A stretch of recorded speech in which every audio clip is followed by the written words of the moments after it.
rumor there's an election coming up. Your rumor would be fact. How long? We have an election Tuesday, March 3rd. It's the primary election. Primary runoff is March 31st. So I'm encouraging everyone to check their calendars for both of those dates because the application is good for 42 days. So if you're going to vote absentee, you only have to fill out one application. So what are the deadlines if you're going to vote absentee? I need the application in by Thursday, February 27th. And then I would process that ballot, and I have to have the ballot back. If it's by mail, then I have to have it back on Election Day, March 3rd.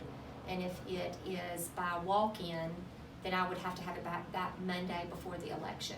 I can only have it returned by the voter in person or by mail.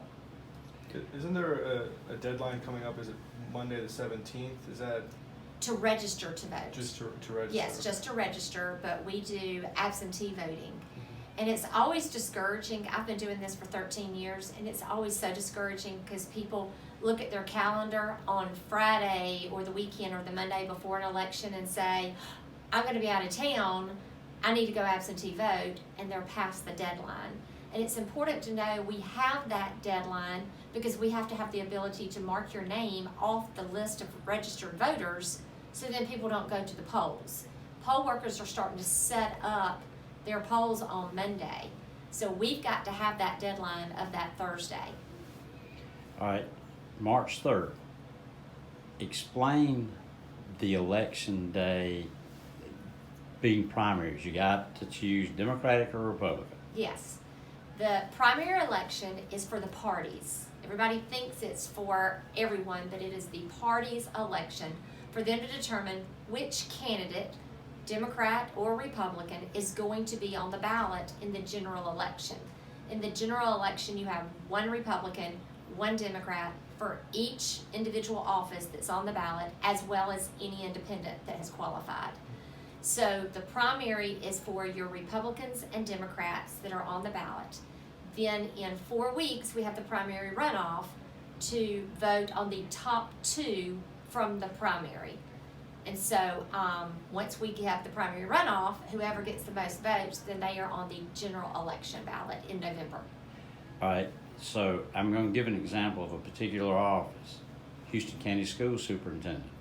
You only have two candidates, both in the Republican primary.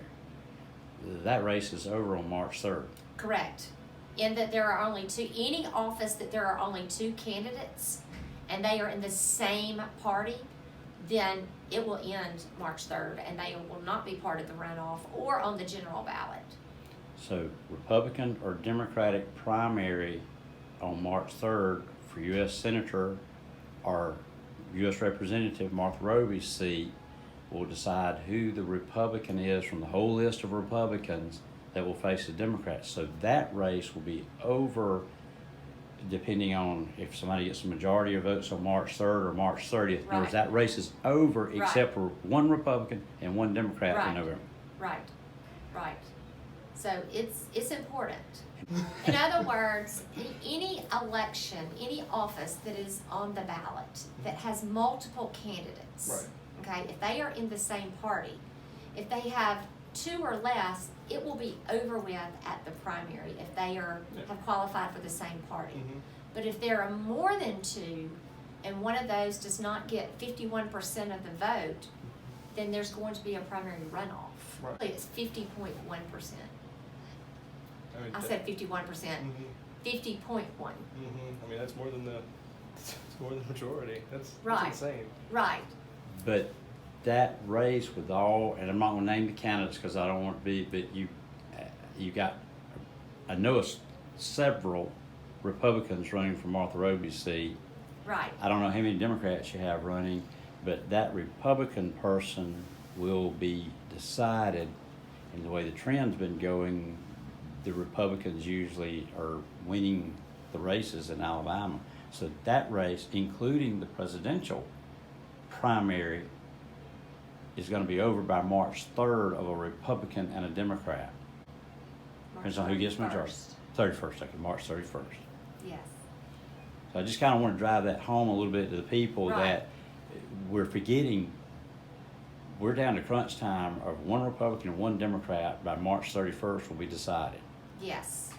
And it's important that also to know, while your application for an absentee ballot is good for 42 days, meaning you only have to fill it out right now, but you have to also mark that you want a ballot for the primary runoff. We are not going to automatically send you out a ballot.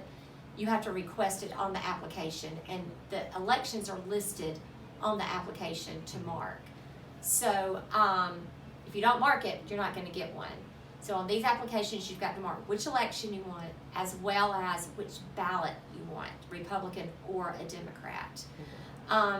It's important also to remember that March 31st falls during spring break. So people are going to all of a sudden be scurrying. Once we have the election on March 3rd, it will be certified 7 days later, and then the state will certify, and then we will get our ballots.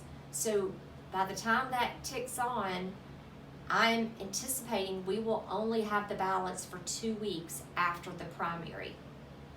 So it will be crunch time. I will tell you, we are drastically down on the number of absentee voters we normally have processed by this time. I think that's multiple reasons. I think one, people are just not realizing that it's here. The election is essentially here. Two, possibly people have not made their decision of who they want to vote for. Three, we need more media coverage and people to check their calendar of absentee voting. When it comes to those applications, why is time so important, especially with like the mail services? Because in Dothan and Houston County, even to mail something across the street, it takes 2 days. So if the last day is that 5 days prior to the election on that Thursday, and I get the application that day, I'm going to put it in the mail that afternoon. You're not going to get it till Saturday. Then you vote it that same day and get it back in the mail to me the same day, and I'm going to hopefully have it by Tuesday. So deadlines are important.